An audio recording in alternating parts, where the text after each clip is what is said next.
I was not made of marble in my time, only of mortal flesh, bound to principle.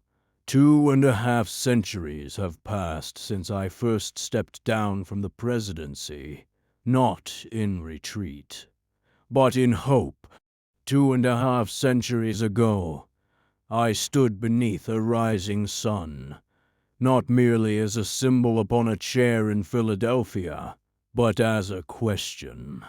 Would the American experiment shine in permanence or set in failure? We did not know. We dared to hope. The Constitution we framed was not a cage, but a compass.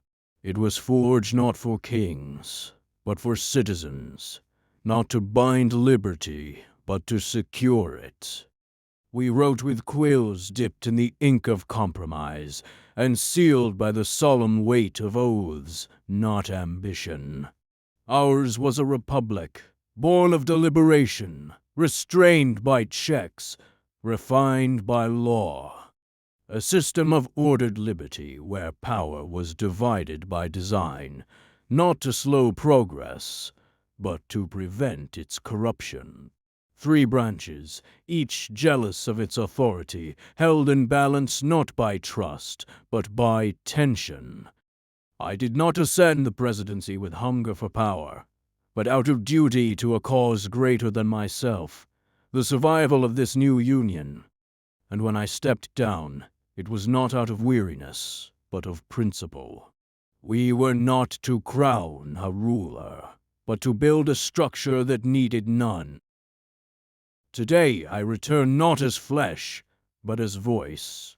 And I ask you, what has become of the Constitution we entrusted to your care?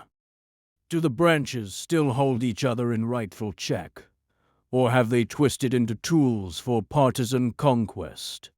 Do your legislators deliberate in the spirit of the common good, or merely posture for faction and fame? When we wrote the Constitution, we knew it could not answer all questions. We left space for amendment, but not for abuse, for growth, but not for distortion. Yet I behold today a government swollen in places we feared, and shrunken in those we revered. Congress, once the beating heart of Republican representation, now cedes power by the year, not to kings, but to courts and agencies unaccountable to the people. The judiciary, designed to be the quiet guardian of the law, now speaks loudest, as arbiters not merely of law, but of life. And the executive, once a single man bound tightly by enumerated duty, now looms over the landscape, issuing decrees at whim, as though law flows from one pen rather than many. I do not say these things in anger. I say them in concern.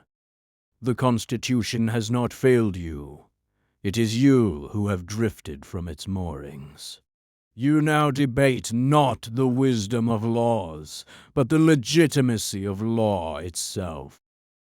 You speak of rights, not as shared inheritances, but as weapons to wield against your fellow citizens.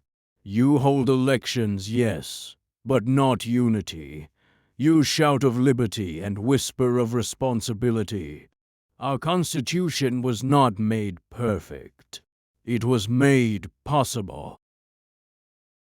It was not designed to shelter tyranny of kings, of courts, of mobs, or of majorities. It was meant to withstand them all by balancing ambition with structure, passion with procedure, and power with principle. It is not a relic. It is a reminder. The parchment has not yellowed from time. It has darkened from neglect. So I say to you, citizens of this continuing republic, read again what we wrote, not as sacred scripture, but as a solemn trust, not with reverence alone, but with resolve. Do not worship our names. Do not freeze our choices in amber. Instead, revive our purpose.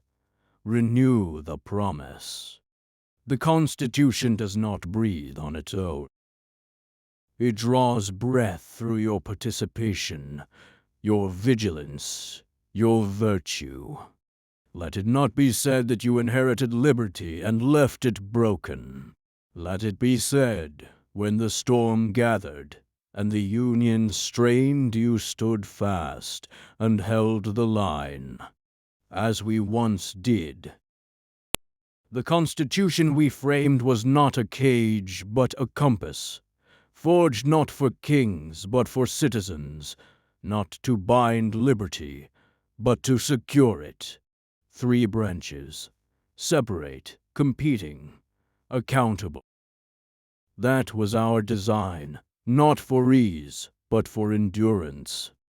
And yet I return today, not in flesh, but in voice, and I ask, what has become of the Constitution we entrusted to your care?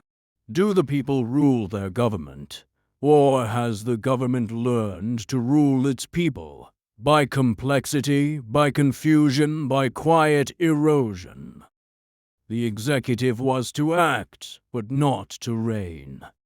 The legislature was to lead, but not to hide. The judiciary was to judge, but not to govern. Now I see power drift not by vote, but by vacuum. I see law replaced by regulation, debate replaced by decree. The Constitution has not failed you.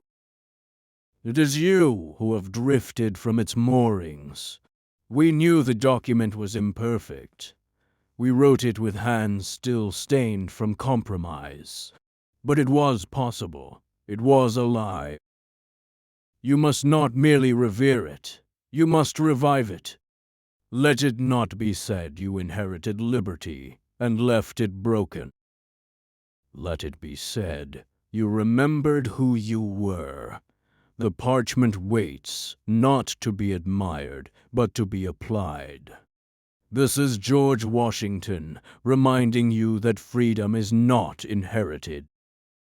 It is earned every generation.